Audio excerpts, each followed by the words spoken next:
And welcome 12 commerce students. Today in this class I will start discussing about the first element of direction, that is supervision. But before starting supervision, I will discuss about the different steps that are involved in the direction process. So first I will discuss about the steps in direction process.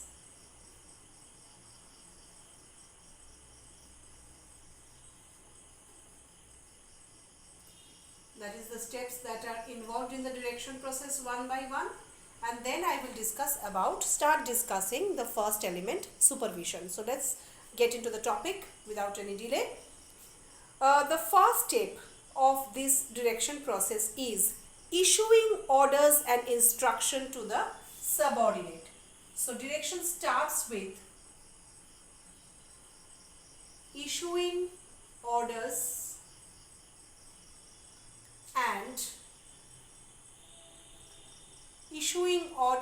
and instructions to the subordinates. Direction starts with this, and then the following steps are adhered to make the process more effective and efficient. So what are the following steps? Next is guiding and educating. Guiding and educating. Guiding and educating whom? Guiding and educating the subordinates regarding the way of performing the assignment. So educating regarding the performance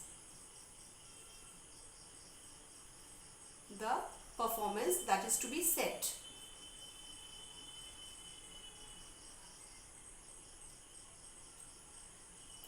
Number 3.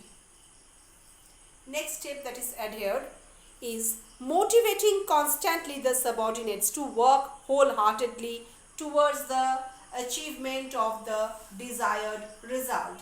So motivating and inspiring. Motivating and inspiring constantly, continuously.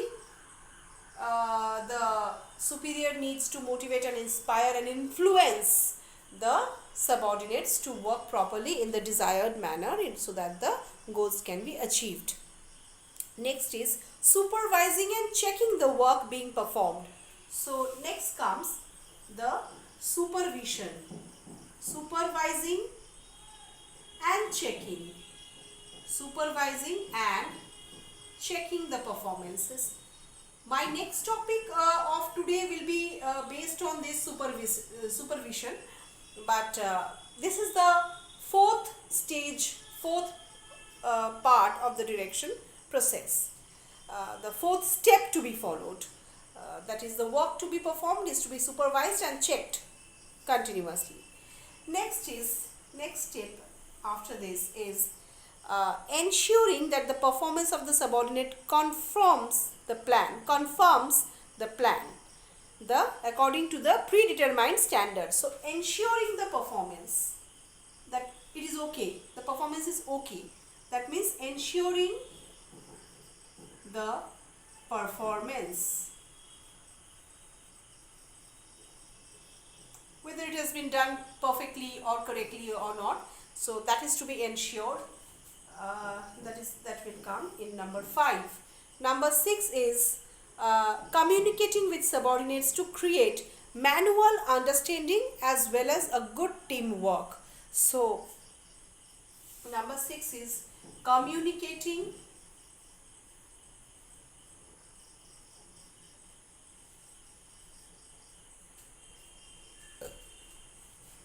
to create mutual understanding and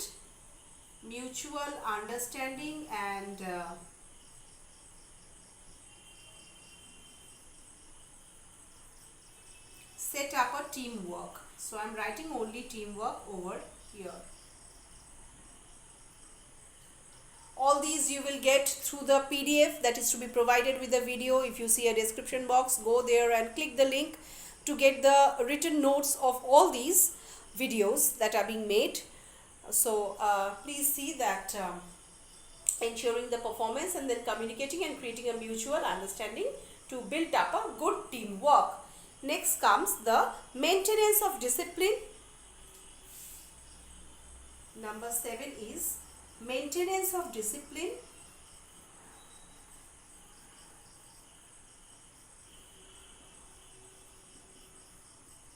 As I have told you in the previous class also, while teaching the importance of direction, the discipline is utterly most important.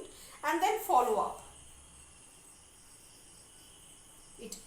The step ends with follow up. Follow up performance to ensure that the work is being performed as desired. So these are the different steps that are involved in the direction process. One by one I have written, you can see all the steps are written one by one. All these steps, when you will be asked to write about the steps of direction, you have to mention all these points. Each point is very important and you cannot ignore any one point. So you have to write all the points. That is why I have written all the points for you. So please take a snapshot if you want. And the next step, I have told you that the first element that I will teach you about direction today, I will start today about direction, is supervision. Supervision. What is the meaning of supervision? Now, supervision means observance, observation, observing the performance of the subordinates at a workplace by the superior head.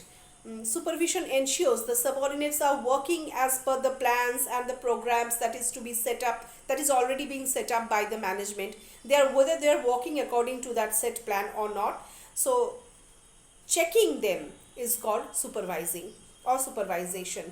It is an essential aspect of directing function of the management through supervision. Though supervision is very important at every level of management, it is mainly concerned with the operative management. Supervisor is a first line manager. He supervises the employees engaged in the operation. Supervisor is in charge. He is considered as in charge of the employees. A supervisor is assigned with monitoring the different activities and also the performance of all kind of employees involved. He controls, he directs, even he evaluates the performances of the employees working in an organization. It consists of supervision consists of instruction, guidance, helps them solving the work related problem that may arise during the course of performance, during the course of action. So merit rating of the employees of any section is, or job evaluation is coming under this supervision. The supervisor does the job evaluation. Supervisor is the one who does the follow up, who can recommend the promotion of any employee, even the punishment required if of the employees based on any deeds or any performance of the employees. So supervision is achieving the results by means of intelligent utilization of the talent and other resources in a manner expected by the management. So it is a function that assures that whether work is being done properly or not, the set of plan that has been set by the management, that is being performed according to the plan set, whether the subordinates are working or not.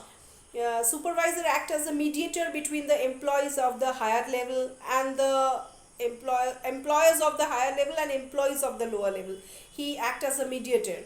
So it bridges the gap between the demand of the employees and the expectation of the employers. It builds a gap. The gap is filled up by a bridge called supervisor. Supervisor motivates the employees under his charge and keeps them always in a high spirit and keeps motivating them. So effective supervision demand appropriate leadership, then motivation, then technical competence, and also communication skills. Supervisor needs to have a very good communication skill with all other employees and subordinates working in the organization. So this is all about supervision, which is the first element of directing.